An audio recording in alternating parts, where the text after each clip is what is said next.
સાણંદ તાલુકાના સોયલા ગામના સેવાભાવી સામાજિક કાર્યકર અને ઉદય ફાઉન્ડેશન ટ્રસ્ટના ચેરમેન શ્રી ગુલાબભાઈ બૌદ્ધે પોતાનો જન્મદિવસ અનોખી રીતે ઉજવ્યો હતો. ધગધગતા તાપમાં ખુલ્લા પગે ચાલતા ગરીબ બાળકોને ચંપલ પહેરાવ્યા અને ગરીબ પરિવારોમાં કપડાંનું વિતરણ કર્યું હતું. વર્ષોથી શિક્ષણ, આરોગ્ય અને ગરીબોની સહાય માટે કાર્યરત ગુલાબભાઈએ કોરોના કાળ અને તાઉતે વાવાઝોડા દરમિયાન પણ મહત્વપૂર્ણ સેવા આપી હતી. નશામુક્તિ અભિયાન, શિક્ષણ કીટ વિતરણ અને વૃક્ષારોપણ જેવા કાર્યોમાં તેમનું યોગદાન નોંધપાત્ર રહ્યું છે. શાંત સ્વભાવના ગુલાબભાઈ ગૌતમ બુદ્ધની વિચારધારા પર ચાલીને લોકસેવામાં જોડાયેલા છે અને ગુજરાતભરમાં મોટો મિત્રવર્ગ ધરાવે છે. જન્મદિવસ નિમિત્તે વડાપ્રધાન નરેન્દ્ર મોદી અને મુખ્યમંત્રી ભૂપેન્દ્ર પટેલ સહિત અનેક આગેવાનો અને સંસ્થાઓએ શુભકામનાઓ પાઠવી હતી. તેમની આ અનોખી ઉજવણીને લોકો દ્વારા ખૂબ બિરદાવવામાં આવી રહી છે. હેલો દોસ્તો, નમસ્કાર. મારું નામ ગુલાબ બૌદ્ધ છે.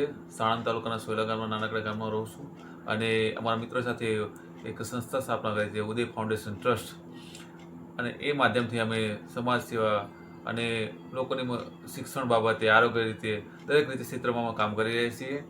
આજ રોજ મારા જન્મદિવસ પર એવા ગરીબ પરિવાર કે જે આ રોજ ખાઈને રોજ કમાય છે અને ભિક્ષાવૃત્તિથી કામ કરે છે, એવા વિસ્તારમાં જઈ એવા જે ઝૂંપડપટ્ટીમાં જે બાળકો રહે છે તેવા બાળકોને આજે ચંપલ આપવામાં આવ્યા, ચંપલ પહેરાયા. નાના બાળકોને જે ચહેરા પર એકદમ સ્મિત અને ખુશી જોવા મળી હતી. અને ત્યાંના લોકો માટે કપડાં પણ વિતરણ કરવામાં આવ્યા હતા. કપડાં વિતરણ અને ચોકલેટ પણ આપવામાં આવી હતી.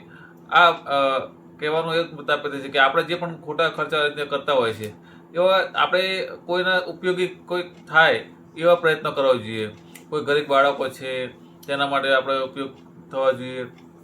કોઈ શિક્ષણ બાબતે કોઈ બાળકને જરૂર હોય તો એના આપણે શિક્ષણ રીતે હેલ્પ કરવી જોઈએ.